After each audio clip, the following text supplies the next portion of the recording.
Karunungan ay pinakapangulong bagay. Kaya't kunin mo ang karunungan. Oo, sa lahat mong kukunin ay kunin mo ang unawa. Sa kasaganaan ng puso, nagsasalita ang bibig. At kung ano yung nakakapanagana sa puso, kung galit yung nakakapanagana sa puso, yun din ang makikita mo sa mga kilos nila. Pero kung pagmamahal yung nasa puso, yun din ang makikita mo sa kanila at yun din yung nagre-reflect sa anak nila.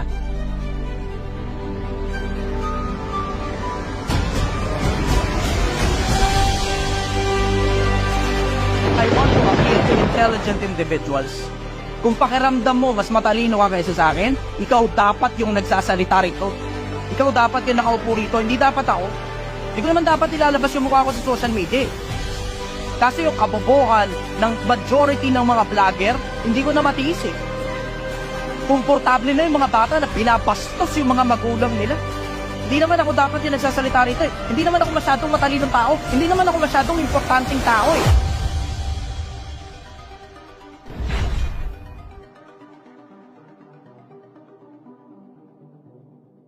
Mamamatay tayo. Hindi natin alam kung may kabilang buhay ba o wala. Hindi natin alam kung may Diyos ba talaga o wala. Pero mabuti nang magsubi ka, magtabi ka ng mga mabubuting gawa na hindi mo pinakita sa paningin ng mga tao para dun sa isang Diyos na hindi mo kilala sa kabilang buhay. Yun ang pinakamalaking bagay na natutunan ko sa buhay ko. Na mamamatay ako. Kailangan kong gumawa ng matino sa buhay na to kasi hindi ko alam kung may Diyos ba o wala. Hindi ko alam kung may kabilang buhay ba o wala. Pero mabuti na yung sigurado. Better safe than sorry. Gulat ka, no? Di mo na-expect yun, no? May mga tao kasi pinakamalaking bagay na tutunan sa buhay. Gumawa ka muna ng pera, bla bla. Mag-enjoy ka muna sa buhay, bla bla. Tapos alam mo yung, wala man lang level ng practicality na kailangan mong i-consider, memento mori, remember you must die. Alalahanin mong kailangan mo ring mamatay. May mga tao hindi nila naalala, hindi nga nila kino-consider na mamamatay sila eh. Without considering na, hindi mo naman alam kung kailan talaga yung oras mo. Pwedeng naglalakad ka, tumatawid ka lang, tapos nabangga ka na sa sakyan. Alam mo yun, natulog ka, tapos hindi ka na nagising. Nangyayari yan, alam nyo nangyayari yan sa tunay na buhay. Alam ninyong may mga kakilala kayo in the past, lalo na sa mga matatandang tao, 30, 40. Alam ninyong minsan panahon may mga kakilala kayong tao na malakas pa, tapos regular na sila sinasabi, ang lakas-lakas pa nito nung nakaraan. Alam niyo yan. Ako, naninigurado lang, brother. Naninigurado lang. Mabuti na yung sigurado na marami akong mabubuting ginawa na ginawa ko sa pangalan ng Panginoon na hindi ko ipinakita sa mga tao na hindi ang importante makita at mapuri ng mga tao at hindi pera ang pinaka-importanting bagay sa mundo. Uulitin ko, hindi pera ang pinaka-importanting bagay sa mundo. May mga tao nalilito. Lalo sa panahon ngayon, sa panahon ng social media, nakaliwat kanan yung kayabangan nila, kaliwat kanan yung pagpapakita ng pera, bundle pa, sports car, mansion, yate, travel, pasyal. Nakakalimot tayo. Nakakalimot tayo na isang araw, all good parties must come to an end. Nakakalimot tayo na isang araw mamamatay yung ilaw. Isang araw, titigil yung kaligayahan. Isang araw tatanda ka, yung iba hindi na nakikita yung panahon ng katandaan. Mabuti nang magtabi ka, hindi lang ng pera, hindi lang ng mga kaibigan, hindi lang ng mga material na bagay, kundi ng mga mabubuting gawa na pagdating sa kabila aanihin mo. Yun, pinakamalaking bagay na natutunan ko sa buhay na to. Merong kabilang buhay kasi merong umaalis sa atin ang tawag buhay. Pag yung buhay na yon umalis na sa katawan mo, hindi mo kayang ibalik. Kahit doktor ka pa, hindi mo na kayang ibalik yung buhay pag umalis na sa katawan mo. Sa dami ng mga mayayamang tao in the past, and when I talk about rich people, I am not speaking about Josh Mojica o Franklin Miano o RDR o kung sino man yung nakikita mo sa internet. I'm talking about those people na may-ari ng mga kaharian katulad ng Roman Empire, katulad ng Egyptian Empire, katulad ng Ottoman Empire, at lahat ng mga pinakamalalaking kaharian sa buong mundo. Karamihan sa kanila, wala na.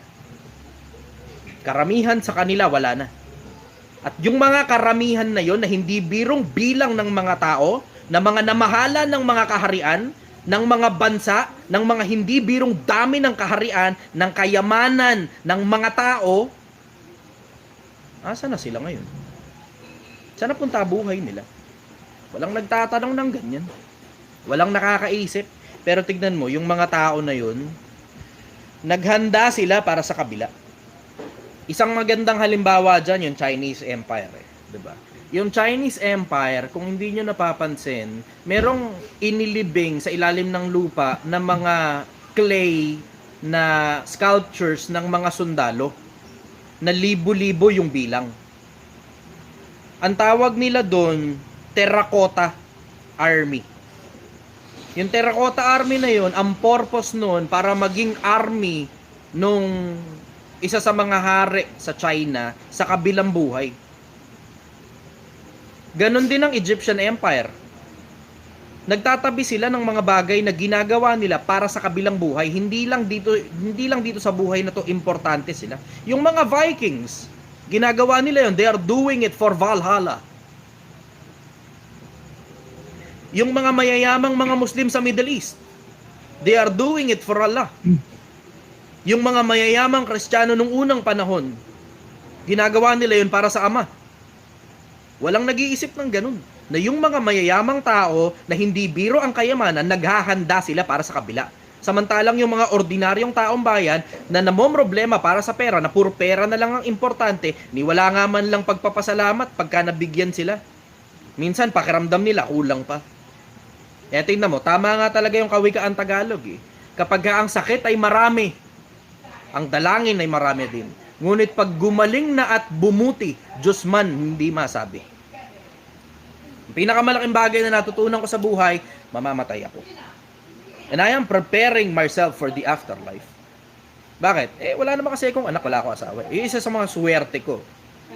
Kung kayo, swerte, meron kayong anak, meron kayong asawa, o meron kayong pamilya, wala akong ganun eh. So, alam mo yun, mabilis kong na-attain, mabilis kong na-achieve yung point of abundance ko. Yung point of abundance, isa sa mga gusto kong maituro sa inyo to Pilipinas eh. Ang problema ko nga lang din, kasi kapag ganitong usapan, point of abundance, na English, nahihirapan yung ordinaryong taong bayan eh. So, ipapaliwanag ko ngayon sa pinakamababang salita na kaya ko ipaliwanag. Yung point of abundance, ito yung pumapasok sa iyo na pera. Tapos tuloy-tuloy na pumapasok sa iyo yan, tapos okay ka na dyan. Tapos hindi ka na naghahangad ng mas marami pa, na okay lang kung may dumating na mas marami pa, pero hindi na pera ang pinaka-importanting bagay sa'yo. Kasi ang attention mo napupunta na sa ibang bagay na mas importante na kaysa sa pera. Yun ang point of abundance.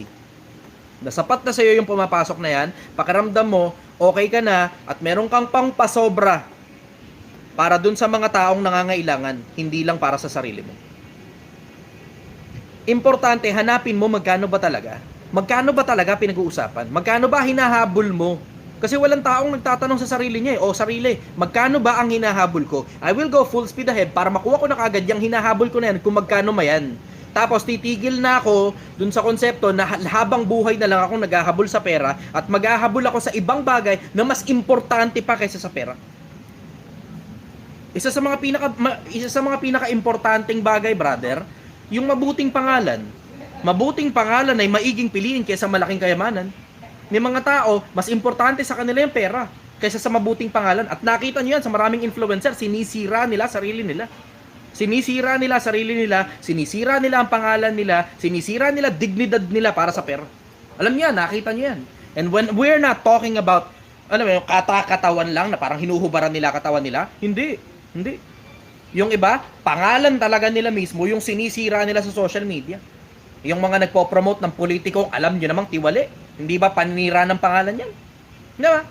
Yung pagpo-promote ng sugal. Hindi ba alam nyo paninira ng pangalan yan? Sinisira nyo yung pangalan nyo. Sinisira nyo yung pangalan ng magulang ninyo. Etong katulad nito ni ex-Sad Boy Jr. Hindi ba paninira ng sarili mong pangalan yan? Hindi ba? Nagko-comment ka ng shabu pa. Hindi ba? Hindi ba sinisira buhay mo dyan sa ginagawa mo? Ano ginagawa mo? Gumagawa kang fake account. Walang kakwenta-kwenta, basura laman ng utak mo, itatapon mo ngayon sa akin yung basura laman ng utak mo. O, 'di ba? Yan ang sabi ko sa iyo. Kaya ka sad boy. Kasi nga basura nga kasi laman ng utak mo. Sinisira mo na nga yung sarili mo, sinisira mo pa pati pangalan ng magulang mo, nakakahiya ka. Ngayon, ganun kasimple sa akin yung konsepto. Merong point of abundancy. Alamin mo kung nasaan ba talaga yung kapag pumapasok na sa'yo tuloy-tuloy, itong pera na to, sapat na sa'yo yan. Tapos maghahanap ka na ng ibang bagay na mas importante na kaysa sa pera.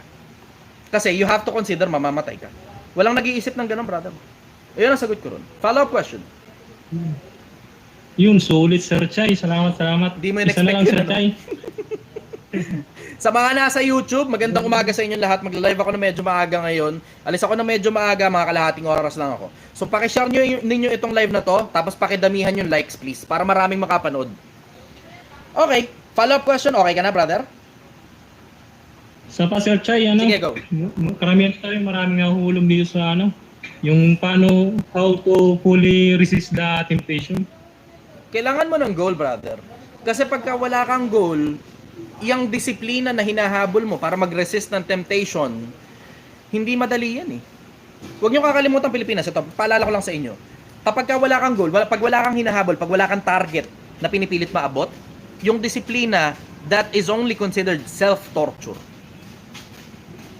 Tinotorture mo yung sarili mo na wala ka namang gustong marating. So yung paglalagay ng disiplina, hindi biro yan. Lalo na kapag wala kang gustong marating sa buhay, napakahirap maglagay ng disiplina pag wala kang gustong marating sa buhay. Tama. So kung gusto mong may marating sa buhay, you have to put enough pressure to yourself na ang tawag disiplina. Pero unahin mo munang hanapin, ano ba talagang gusto mong marating? Doon sa disiplina ikakabit mo sa sarili mo. Yun. Lahat ng mga bagay na hindi magandang ginagawa mo, merong repercussion yan. Yun lang, huwag ka lang magawan ng kahit na anong bagay na hindi maganda ng sarili mo at ng ibang tao. Magandang magandang target na yun eh. Diba, parang katulad sa akin, ngayon nagpo-push up ako. Bakit? Hindi ko alam, baka mamaya isang araw kailangan ko i-depensa sa sarili ko rito eh. Ako lang naman kasi mag-isa dito eh. May mga tao sa paligid. Pero alam mo yung pagka may umatake sa'yo, tas mabilisan yung pag-atake sa'yo, alam mo yung, kailangan mo lang talaga i-depensa yung sarili mo, wala kang choice. Bakit? Hindi naman automatic na may impulse yung mga tao na tumulong kapag ka may inapi. Minsan it will take them some time. Tapos minsan gulpi sarado ka na bago ka pa matulungan ng kahit na sino. Nakita niyo yung nangyari dun sa isa, yung dito sa Antipolo na Marel. Nakita niyo, di ba? Yung na Marel, isipin mo, ginulpi na muna siya ng mga rider bago siya nagsimulang idepensa yung sarili niya. Bakit? Walang tumulong sa kanya eh. Ang ginawa ng mga tao, binidyohan lang sila. O ngayon, inantay pa ngayon mamaril siya. Tapos binidyohan pati yung pamamaril. Naman nakakaawa naman yung tao na yun, tapos malamala mo, pulis pala yun. Bakit? Dinipensa niya lang yung sarili niya eh.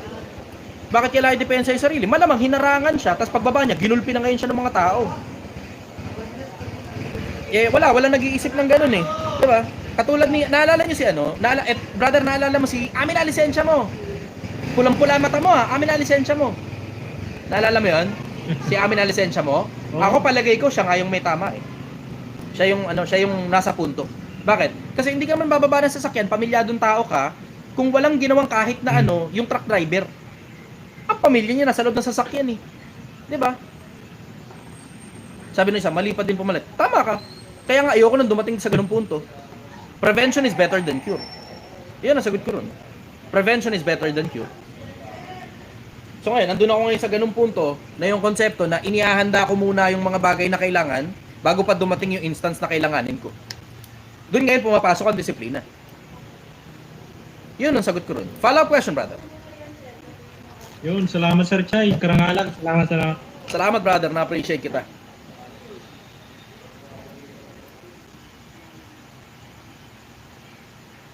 Game Hub. Tama ka naman. Pwede naman yung barilin sa paa.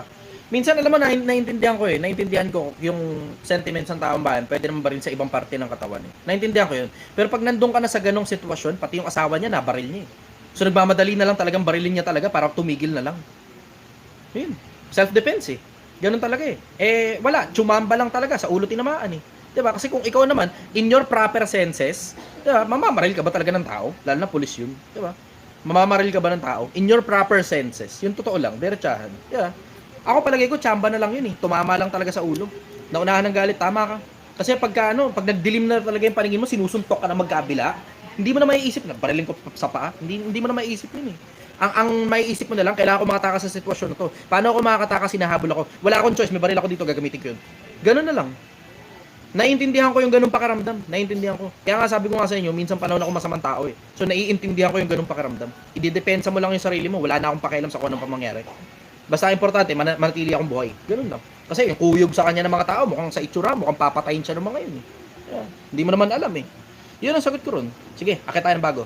Let's go. Bilisan na lang natin ng konti kasi medyo, nagmamadali ako ng kapiraso ngayon. Kalahating oras lang ako makakapag-live. Pasensya na muna kayo, pagpatawad nyo na lang sa akin. Hindi ako makakapag-live na masyado masagal. Pero bukas babawi ako sa inyo, promise yan. Brother, good morning. Taga saan ka? Ay, hindi po ako nag-share ng ang info sa Okay, akin. Pero magtanong na namin. Sige, go, brother. Okay lang ba? Sige, go. Banata mo na. Yan.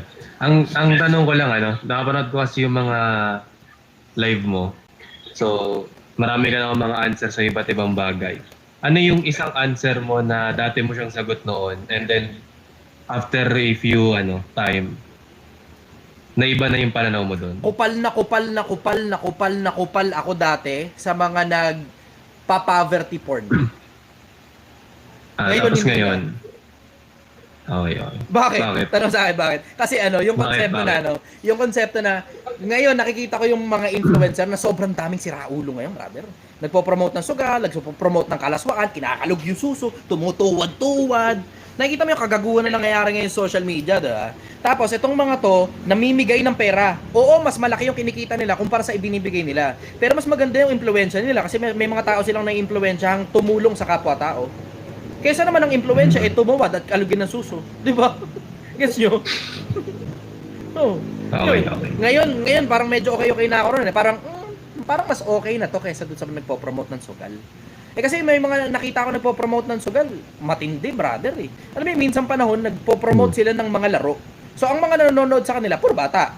Ngayon, yung mga bata na nanonood sa kanila dahil hindi na sila kumikita sa pagpo-promote ng laro, ngayon nagpo-promote na sila ng sugal. Ano kaya nangyari? Yung mga bata nag-convert mula doon sa paglalaro nung laro na nilalaro ng influencer nila papunta sa pagsusugal na sinusugal ng influencer nila.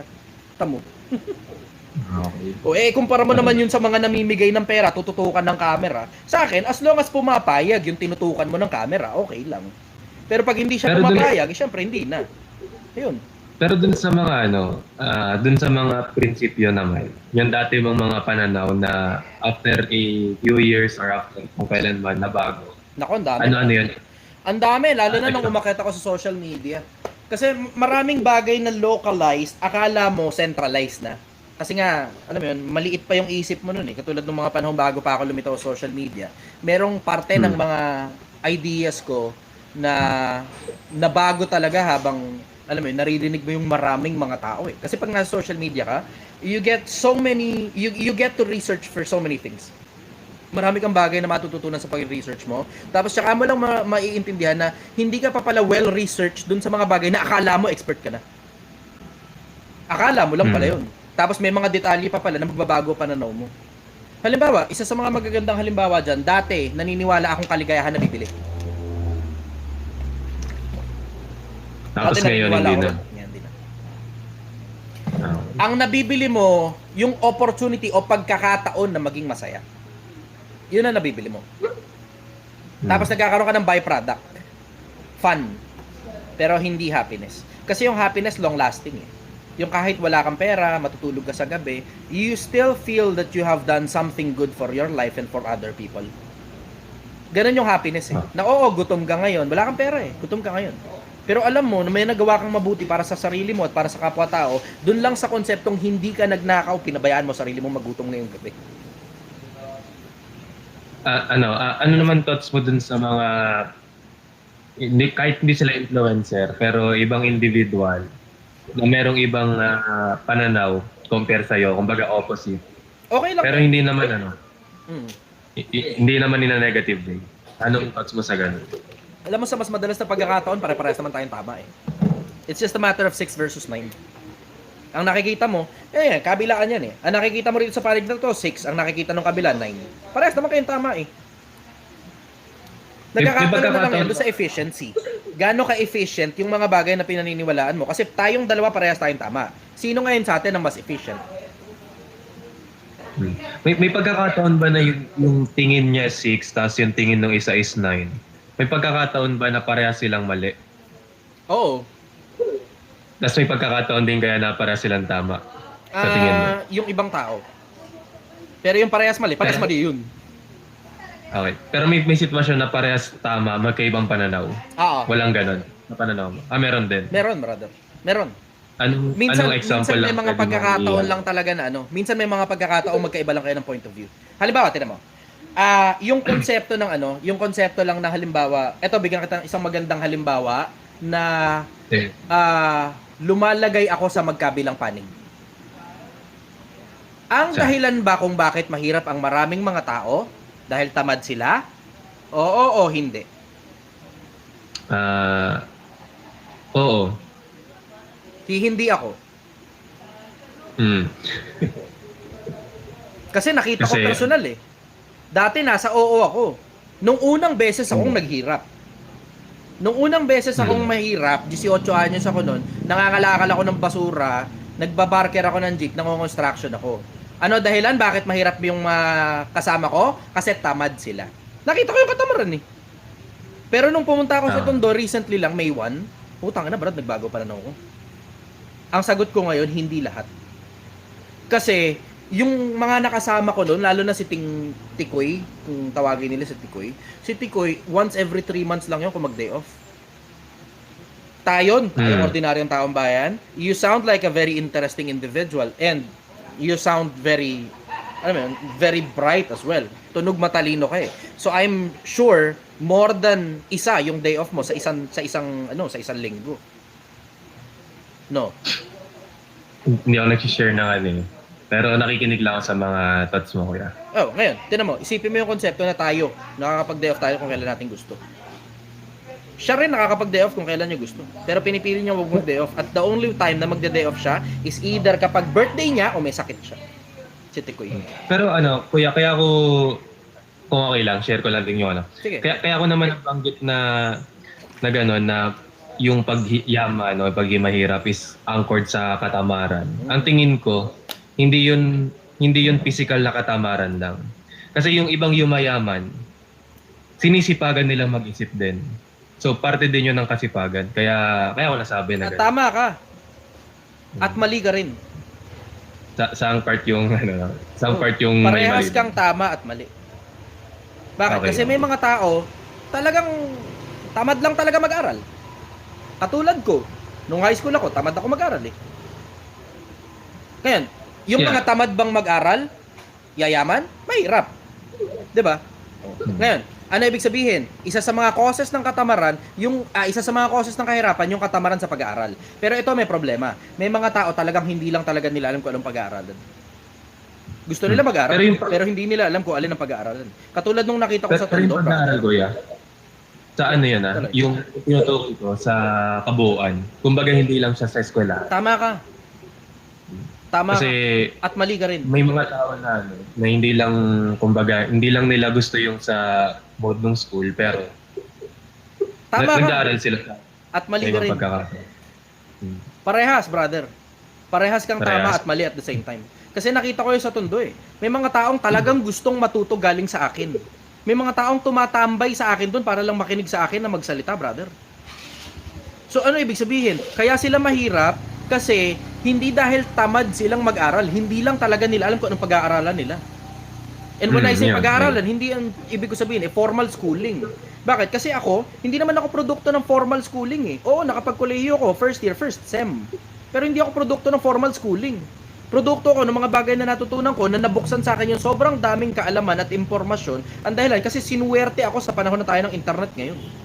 Pero there was a time in the past, sa panahon na hindi pa uso ang internet, ng mga panahon bata-bata pa tayo, nako brother, maniwala ka, kahit gustuhin mong mag-aral, pag wala kang masyadong maraming pera, walang pag-asa. Panahon ni Rizal, makakapag-aral ka ba nun? Tingin sa'yo, Indio? At hindi biro ang presyo ng pag-aaral. Yun ang ibig ko sabihin. May mga tao na talagang tsumamba lang talaga na less fortunate sila. And when I say less fortunate, hindi pera ang pag-uusap. Kundi lahat ng opportunities na nakapaligid sa kanila, less fortunate sila. Gustuhin man nilang umusad ang buhay nila, they don't know, they don't have any clue on the first step that they should take. Wala silang clue, brother. Nakita ko yun, personal, nakikita ko ng mata ko, na may mga tao doon, nakapaligid sa akin, nakikinig. Tapos, nakapaligid sila, nakikinig, na para bang as if I discovered fire for them. Ganun yung pakiramdam, namamangha sila. Sabi ko, grabe naman. As in talagang hindi nyo talaga alam na ang paraan para yumaman. Kailangan lang mas malaki yung kinikita mo kaysa sa ginagastos mo. Hindi sir eh, kasi lahat ng nakapaligid sa amin puro mahirap eh. So kung ano yung ginagawa ng iba, ganun hindi ginagawa namin. Ang lumalabas ngayon, ang umaakay sa kanila, mga bulag. Yung mga magulang nila, walang malay sa pagyaman. Yung mga lolo't lola nila, walang malay sa pagyaman. Ang nanay tatay nila, ang mga kapatid nila, ang mga kapitbahay nila, mga kasama nila sa eskwelahan, yung mga kaibigan nila, lahat ng tao napapalibutan sila ng kawalan. They are surrounded by void. Na gustuhin man nilang umusad, yumaman, hindi nila alam kung paano. Wala talagang opportunity, brother.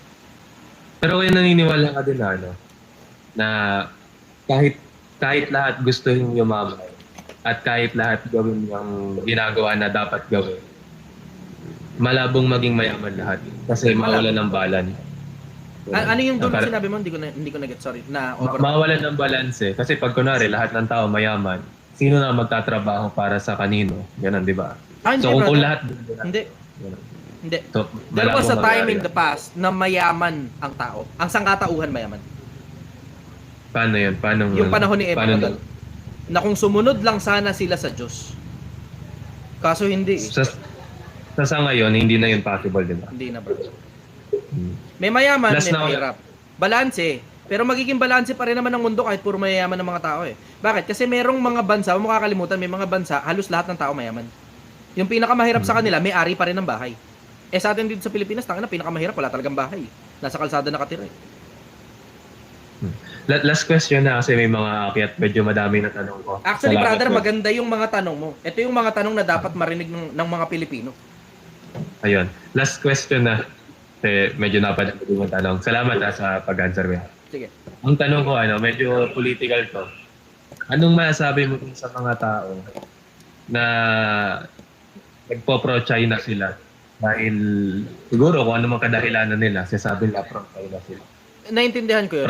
And in practicality sense, nagme-make sense yung brother eh. Okay Nagme-make sa'yo sense yun yun. sila. Hindi not necessarily okay. Pero ang Okay, ibig ko fine. sabihin, nagme-make sense. Kasi hindi naman automatic na nagme-make sense ay okay na kagad eh. We have to debate on the matter kung okay ba yun o hindi. Pero you need to put into consideration na nagme-make sense yun. Bakit nagme-make sense? Kasi tinan mo, yung Amerika at saka yung China, magkalabang bansa. Diba? So, ang China, nilalabanan ng Amerika, tapos lahat ng mga kaalyado ng China ay mga kalaban din ng Amerika o neutral sa Amerika. Ganun yung konsepto eh, diba? So, ngayon, may mga nagpo-pro-China. Ang dahilan, kasi pag nag-gera yung dalawang bansa ito lang tayo, oh. Napakalapit. Ito mo? So, alam mo, nagme-make sense na dumikit ka talaga sa nasa tabi mo. Yun yung konsepto. Okay. Salamat kuya. May mga Sige, na iba. brother. Maraming salamat. Na-appreciate yung tanong mo. Ang gaganda ng mga tanong mo. Yan yung mga dapat mapakinggan ng mga Pilipino. Akit ka ulit sa live ko susunod, ha? Salamat. Damihan mo na rin, tapos maglista ka na, ha? Yung mga mahirap na Yeah. tanong para maganda-ganda bagsakan. Yes, sige. Thank you, brother. Bye-bye. Salamat. Okay, next tayo. Ang ganda ng tanong nun, ha? Fairness, ha? Bihira yung mga ganun. Tapos marami pang ganun. Mga magagandang malulupit na mga tanungan. Mga pantabaan ng utak. Uy, YouTube, dumami viewers, oh. Pahingin nga muna ako like, pakilike muna to, tapos pakishare na rin to. YouTube, pakilike muna, pakishare muna. Good morning, brother. Taga-saan ka?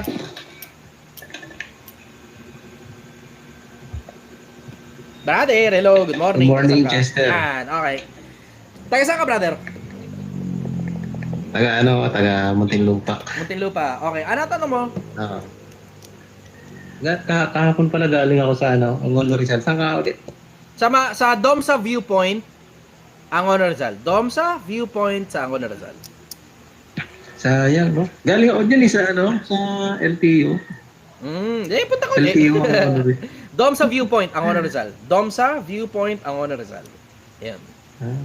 Okay na, YouTube ha. May Nakuha tanong- nyo na yan, Domsa. Okay, go. Tuloy, brother. May tanong ako kasi gusto magnegosyo, ngayon ang gusto ko paupakan. Ang problema ko, wala akong budget. Tapos, Merong mura. Putang eh. Merong mura. Ayun. Atin-atin lang to ha. Atin-atin lang to ha. Sige, tuloy mo yung tanong mo. Sige. tapos gusto ko sana bigyan mo ko ng paraan kung paano ko makakuha ng budget, tapos paano ko siya i-execute. Atin-atin lang to ha. Oh, sa mga nakikinig ha. Yun yung kakalat sa iba ha. Marinig ng gobyerno to, yari na naman ako ha. Ate, yari na naman ng Chester. Mabablock na naman ang YouTube ng Chester. Yari na naman ako. Yari na naman ako. Ito na naman tayo. Ito na naman tayo. Patay na naman ako. Maglalabas na naman ang Chester ng katabaan ng utak. Tapos yung bunganga na naman ng Chester, ipapahamak na naman yung sarili niya. Naka, Chester. Ha! Ha! 50,000 hearts. Pengi akong 50,000 hearts. Lalabas ko sa inyo to. Napakabihira ng nakakaalam nito. Napakabihira ng nakakaalam nito. Hindi ito katulad ni billiards and shit. Hindi ito katulad ni billiards and shit. Ito practical to. Practical. Bibigay ko pa sa inyo detalye. Bibigay ko sa inyo detalye. Pengi mo na 50,000 hearts. Dudutin nyo na 50,000 hearts. Sa mga nasa YouTube, share nyo to. Isa to sa mga pinaka-powerful na paraan para magkaroon ka ng negosyong paupahan kahit limitado budget mo. Hindi to katulad ni billiards and shit. Hindi practical yun. Hindi practical yun. Parang Airbnb raw. Hindi practical yun. Ito practical to. Kailangan mo lang matibay na isip at saka matibay na dibdib at saka konting pera. Kailangan mo ng konting pera. Hindi pwedeng wala. Hindi pwedeng wala. Kailangan mo ng konting pera pero konti lang. Very minimal. Ito nga sana eh. Na. Okay. Atin muna to. Walang maglalabas nito. Sinasabi ko sa inyo, walang maglalabas nito. Ha? Baka may chumop na itong video na to. Sinasabi ko sa inyo, madudurog na naman ako sa mga politiko. Sabi ko sa inyo. Yari na naman ako. Nawala na nga ako ng Facebook eh. Ang TikTok, malapit na ako iban. Nawala na ako ng Facebook. Ang TikTok, malapit na akong iban. Nagkaroon ng warning dito. Yung warning, ban warning. Nakagilap kita sa Facebook eh. Parang ang dami na lang mga ano. Wala nang ban ako sa Facebook. Meron ako ngayong may Facebook ako, gumawa akong Facebook pero kinailangan ko pang bumili ng bagong cellphone. Kasi every time gumagawa ako ng bagong account sa Facebook, personal na account yung binan sa akin. Yung matagal ko ng account kung saan nandun lahat ng pictures ko ng kabataan ko. Wala na akong access ngayon, nawala Facebook ko. So ngayon, every time gumagawa akong bagong Facebook, gamit yung dati kong cellphone, auto-ban. Auto-block. Ano ba sabi mo, Chis, sa ano? Parang yung... Pay 50,000 hearts muna. So, habang dumududot ka, pay 50,000 hearts. Balatan nyo ako 50,000 hearts. Bilisan nyo na to. Sinasabi ko sa inyo. Kapakipakinabang to. Paano magnegosyo ng paupahan nang wala ka masyadong budget? Halos lahat ng Pilipino yan ang gusto. Bigay ko sa inyo, isa sa mga pinakamalulupit na tip to. Pero wag nyo na lang ilabas. Maawa kayo sa akin. Wag nyo na ilabas. Kaliwat kanan na ban ko. Atin-atin lang to. Sa mga nasa live, atin-atin na lang to ha. Uulitin ko, atin-atin na lang to. Huwag nyo nang chapin tong video na to. Nakikiusap ako sa inyo. Maawa kayo sa akin. Lagi na lang ako nababan. Okay, sige. 50,000 hearts. Go, brother. Ano yung follow-up question mo? Yung assessment mo. Go. Yes, anong masasabi mo sa parang yung mundo ayaw ng totoo? Anong masasabi mo? Brado, ramdam ko. Ramdam ko, diretsahan. Ramdam ko talaga. Ang gusto ko lang, tumulong sa kapwa-tao. Hindi na importante kung, alam mo yun, kumita ako o hindi, dahil hindi naman pera hinahabol ko rito. Di ba? Kahit man lang sa saktong sustainability lang na nakakapagbayad ako ng editor, ayos na eh. Pero hindi eh. Hanggang ngayon, wala pa rin akong kinikita rito sa social media ko eh. Yung YouTube ko, kumita to, $300 mula nung nagsimula ako. 15,000, 2 taon na. Bilangin mo ngayon kung ilang buwan meron sa 2 taon, tapos i-divide mo sa 15,000, tignan mo kung makabayad ka tignan mo kung makabayad ka editor. Editor, galing sa sarili kong bulsa eh. Sarili kong pera.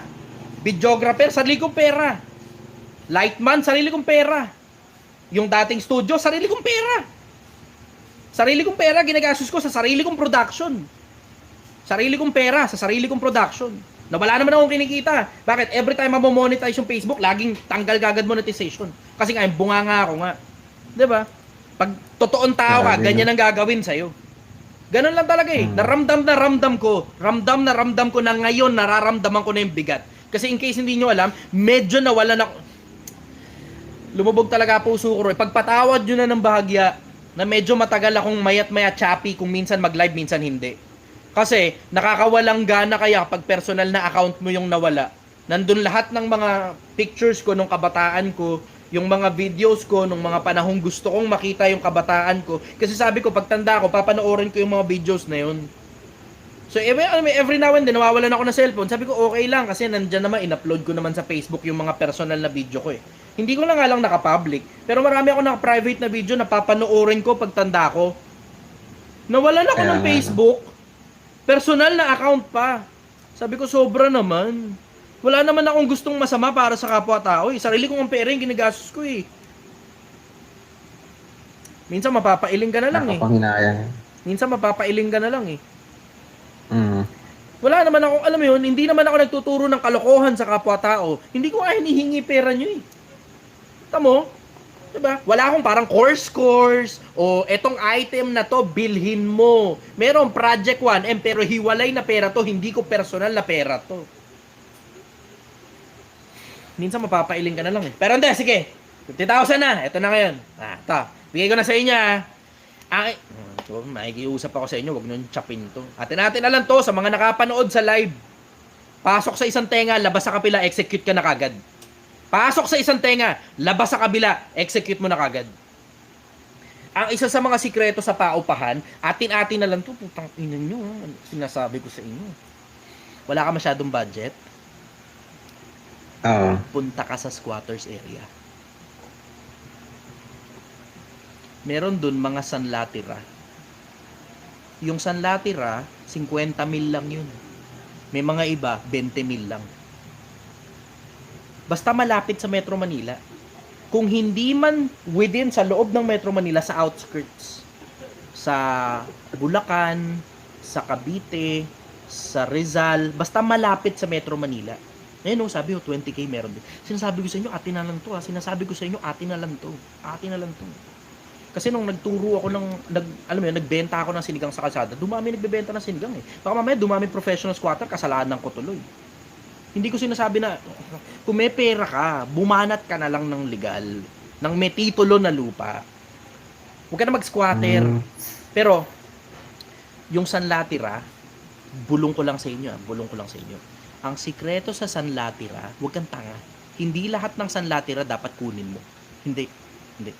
Bakit? May mga manluloko sa loob ng squatters area. Kabisado ko likaw ng bituka ng squatter. Isasanla sa'yo bahay, sasabihin sila na lang yung uupa, nasa iyo papel. Pero hindi mo mapaalis, hindi mo na rin masingil sa bayad. Nasa iyo lang yung papel. Nasa iyo lang yung papel. Ingatan mo sarili mo sa ganun kasi isa sa mga pinakamalalaking scam yan sa konsepto ng sanlatira. Ang sikreto ng sanlatira, dapat nasa iyo yung papel, walang tao sa bahay, walang gamit sa bahay, ito turn over sa'yo ng malinis, pero sa barangay kayo magpirmahan. Tapos dapat walang makakapasok galing sa loob ng pamilya nila dun sa bahay na kinuha mo.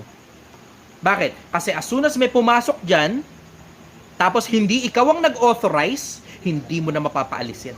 Kung sino ang nasa loob ng bahay, sa kanya yun. Yun ang sikreto sa sanlatira. Kung sino ang nasa loob ng bahay at inaangkin yung bahay, sa kanya na yun. Kahit walang papel. Hindi mo kayang paalisin yan. Wala kang kayang gawin dyan. Ikaw pa masasampahan ng kasong harassment pag pinaalis mo yan dyan. Kahit nasa iyo pa yung papel. Kahit may pirmahan pa kayo. Hindi mo kayang paalisin yan. Ang sikreto sa sanlatira, dapat yung papel nasa iyo, may rights yan eh. Rights. Ito turn over sa'yo yung bahay ng walang laman, walang tao, walang gamit, walang kahit ano. Tapos, sa barangay kayo magpirmahan. Hanggat hindi na babayaran, kahit walang tubo, okay lang. Kahit walang tubo, okay lang. Hanggat hindi na babayaran yung principal amount, hindi nila makukuha yung bahay. So, habang nandun ka sa bahay na yun, meron ka ng libre, nakatira ka dun kung wala kang bahay at umuupa ka lang, o pwede mong paupahan sa iba. Yun nga yung sikreto. Even better, Yes, pag tumatagal na, ito ngayon tip ko sa inyo, pag tumatagal na, 1 taon, 2 taon, maaari walang rematayan. Pag tumatagal na, bilhin nyo na lang, dagdag na lang kayo ng konting bayad. May paupahan ka na ngayon sa loob ng squatters area. Kaya sabi mo, paano kaya? Di ba madidemolish? Merong ganong risk. Oo. Merong ganong Yan, risk. Merong ganong risk na Yan yung pala madidemolish. question ko Yun eh. yung dahilan kung bakit dapat, pag alam ba, kumuha ka ng isang sanlatira dito, huwag ka maglalagay sa parehas na lugar kung saan nandun yung isa pang sanlatira mo. Dapat, either sa kabilang barangay o sa ibang squatters area. Putang ina nyo. Putang ina yun, sinasabi ko sa inyo. Kaya maingay eh. Atin-atin na lang to. Atin-atin na lang to. Atin-atin na lang to. Alam ninyo yan kung gaano ko kayo kamahal, Pilipinas. May mga taong gusto lang talagang umusad sa buhay. sa mga pinakamalalaking tip yan. Binabayaran ng hindi birong presyo yung ganyan sa social media. Sinasabi ko sa inyo, atin-atin na lang to. Huwag nyo nang i-chop to, maawa kayo sa akin. Lagi na lang ako nababan, lagi na lang ako napapag-initan ng mga politiko, lagi na lang ako binabanatan ng kung sino-sino. Maawa naman kayo sa akin. Ang gusto ko lang makatulong sa kapwa-tao. Social media ko, hirap na hirap ako. Ngayon punto, diba? Huwag mong pag-iisahin sa isang lugar. Isang squatters area, naiisa lang ang may-ari, whether gobyerno o private entity, huwag kang maglalagay ng dalawa sa parehas na lugar. Bakit? All eggs in one basket ka. Masyadong malaking pera pinag-uusapan dyan. Yung 50 mil, malaking masyadong pera yan para sa isang ordinaryong taong bayan. Ilagay mo sa ibang lugar. Ilagay mo sa ibang lugar. Paglagay mo ngayon sa ibang lugar, wala ka ngayon sakit ng ulo. Baka yung isa ma-demolish, pero yung isa malabo sa ng posisyon. So, nuknukan ka naman ng malas kapag ka naman na-demolish na isa, nasunog pa yung kabila. Napakamalas mo naman nung pa si Chester. Diba? Ano? Ganun yung konsepto. So, nakuha nyo yun, huwag nyo pagsasamahin sa isang squatters area. Ganun kasimple. Nakuha nyo yan, Pilipinas, nakuha nyo yan. Nakuha nyo yan, atin-atin lang to ha. Sinasabi ko sa inyo, wala magcha-chop nito ha. Atin-atin na lang to. Hindi yan billiards and shit. Alam ninyo, practical yan. Sobrang practical niyan. Ako mismo, personal, dyan ako nang galing. Galing sa squatters area si Chester. Oo, yung Dachay Chester na pinakikinggan ninyo, oo, kabisado ko mundo sa squatters area. Kabisado ko mundo sa squatters area. Pati yung mga niches sa loob ng squatters area, kabisado ko. Kabisado ko ligaw ng bituka ng squatter. Kaya tingnan nyo, pagsalang ko sa Tondo, wala akong kaaway dun eh. Nakita nyo? Bakit? Kabisado ko ligaw ng squatter, kaya mahal na mahal ako ng mga ordinaryong taong bayan. Kasi alam ninyo, ang puso ko nasa inyo. Ang squatter, madaling makaamoy yan. Madaling makaamoy ang squatter. Alam niyan kung tinatarantado mo lang siya. Alam niyan kung ginagago mo lang siya, tinatarantado mo lang siya. Alam ng squatter yan. Yung pang-amoy ng squatter, alam nila yan. Alam nila, kabisado nila mga scammer, dahil maraming scammer sa loob ng squatters area. Alam ninyo na hindi ko kayo niloloko. Alam ninyo yan. Alam ninyo, hindi ko kayo niloloko. Alam ninyong pinagtatapatan ko kayo. At walang kaparehas ko sa social media na hindi interesado sa mga pera ninyo. Ang interest ko, umusad yung mga buhay ninyo. Yun ang interest ko. Ang interest ko, makausad kayo sa kahirapan. Gusto ko kayong umusad sa kahirapan. Gusto kong matikman ninyo kung anong pakiramdam ng maraming pera, ng masarap na buhay. Akala mo lang kasi masarap na buhay yung maraming pera. Tapos pag nakarating ka na dun, maghahanap ka na ngayon ng dahilan kung bakit gusto mo pang mabuhay. Malamang yung anak mo, yung pamilya mo, o yung kinabukasan ng bansa, o yung Diyos para mahanap mo siya. Ang hiling ko para sa inyo, Pilipinas, sana makausad ka.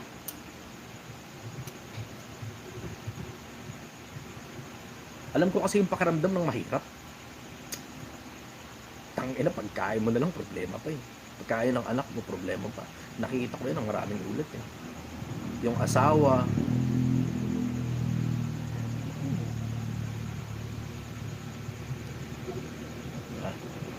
adik na nga sa alak, adik pa sa sugal. Tapos yung babae yung gumagawa ng paraan para magkaroon ng pagkain sa bahay. Tapos pag yung babae nagkakaroon ng pera kahit konti, ginugulpi pa siya ng asawa niya para lang sa sugal. Para lang sa kadikan niya sa pag-inom. Nakita ko yan ng maraming ulit sa squatters area. Ang sakit ng puso ko. Yung naririnig mong ginugulpi yung babae.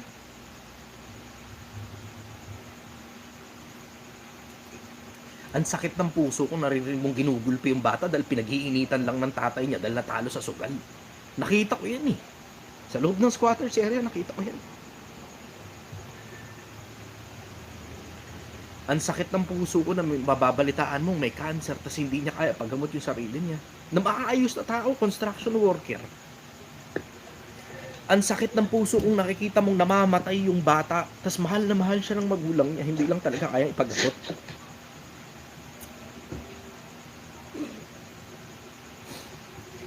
Pero alam mo, Chess, Alam mo, sabi ko sa sarili ko, gagawa akong paraan.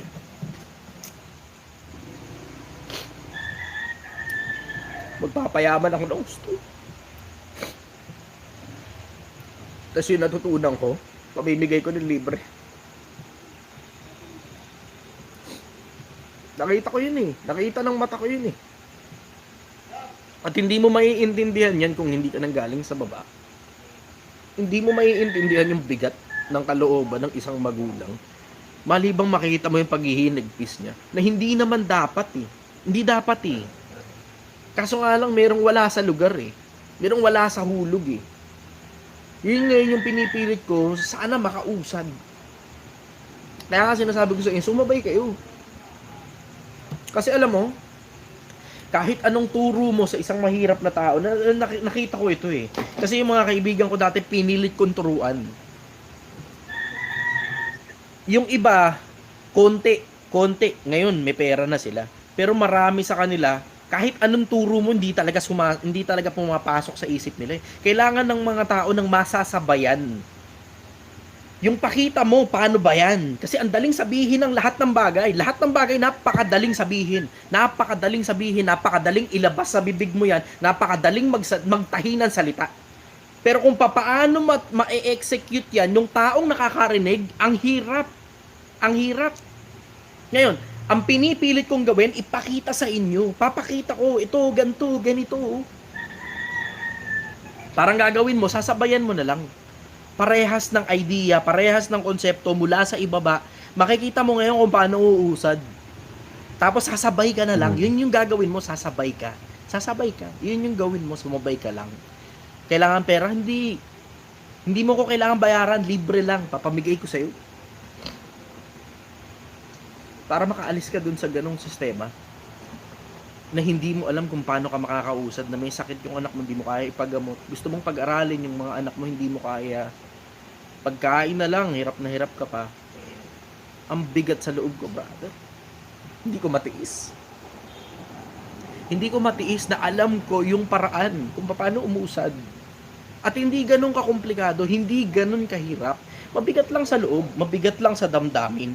Nakakapagod, nakakapuyat, nakaka-burnout, oo. Pero titiisin mo lang yun. May mga tao kasi na kailangan lang ng masasabayan. Mas masarap na mahirapan nang alam mong may kasabay ka. Parang katulad nung nakita ninyong nag-fasting ako ng 1 buwan. Sumabay ako sa mga Muslim nun eh.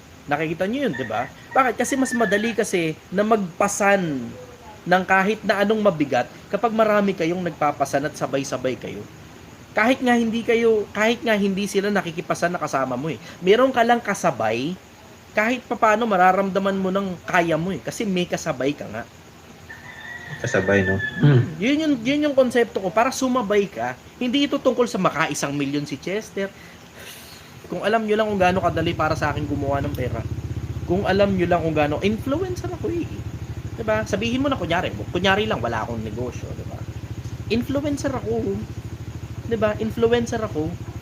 Vlogger ako. Magkano ang bayad sa isang vlogger para mag-promote ka ng produkto? Kahit nga mag-TikTok affiliate lang ako eh.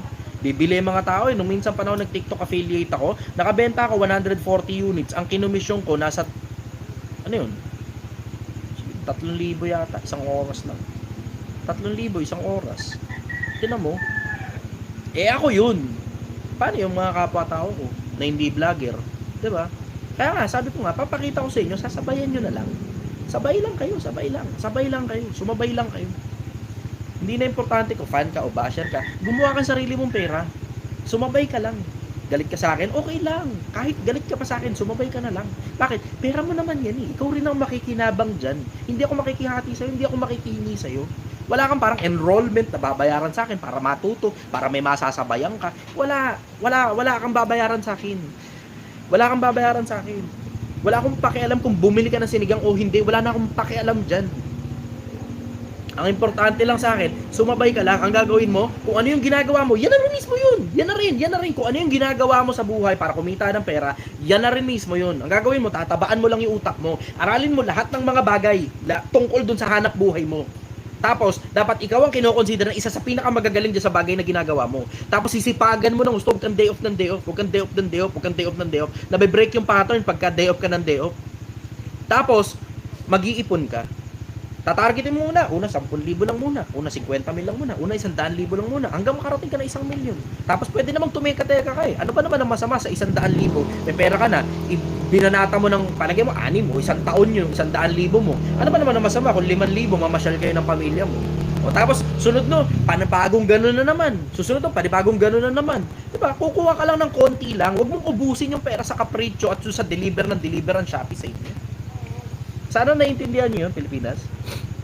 Sana naiintindihan niyo yun na ang pagmamahal ko para sa inyo, hindi na para ako kumita ng pera. I already have enough. Meron na akong sobra para sa sarili ko. Wala naman akong anak, wala naman akong asawa. Anong gagawin ko sa sobrang daming pera? Hindi naman ako maluho sa sarili ko.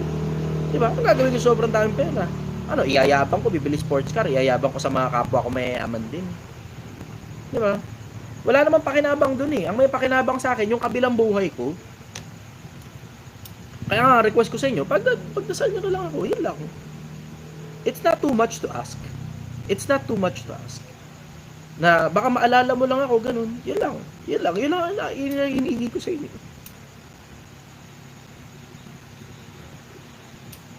Ang hiling ko sana yung isang araw makakita ako ng Pilipinas na may mga mahihirap pa rin. Pero yung mga mahihirap, alam na nila kung paano umusad mula sa kahirapan. At ang dahilan na lang kung bakit mahirap sila dahil pinili nila yon at masaya sila dun. Pero hindi dahil hindi na nila alam kung paano makausad katulad ng maraming mga mahihirap ngayon. Yun ang hiling ko. Sana dumating yung panahon na marami pa rin mahirap, okay. Pero yung mga mahirap na yan, hindi na yan dahil hindi nila alam kung paano yumaman. Kundi dahil nag-e-enjoy lang talaga sila sa ganun. Masaya sa kanila yung pagiging mahirap. Optional yung pagyaman. Pero sana maging optional din pati kahirapan. Kung gusto mong maging mahirap, okay lang. Kung gusto mong maging mayaman, kaya mo. Sana makakita ako ng isang Pilipinas na ganun. Yung optional na lang yung pagiging mahirap. Kasi ngayon na nakikita ko, optional lang yung pagyaman. Pero wala ka talagang pag-asa kapag mahirap ka. May mga nakikita akong mga ganun tao eh. Minsan, durog yung puso ko sa ganun eh. Tutulog sa kalsada. Tapos, binigyan ko ng pagkain to eh.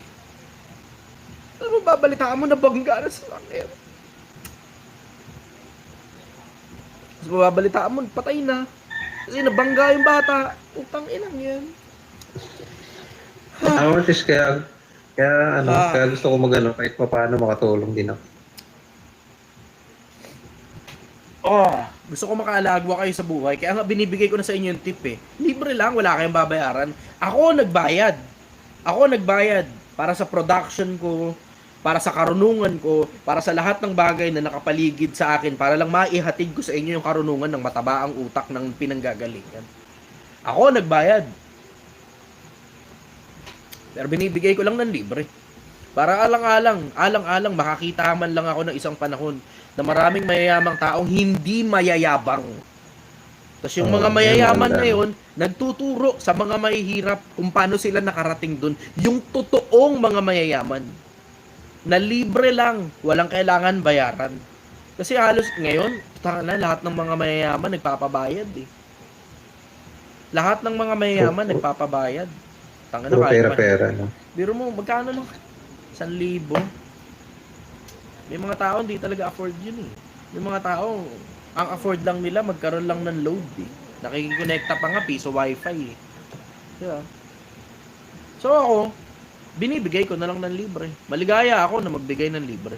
Okay lang sa akin. Kahit toyain mo ako, ayos lang sa akin yan. Kahit mayabang ang tingin mo sa akin, okay lang sa akin yan. Masama ugali ng tingin mo sa akin, okay lang yan.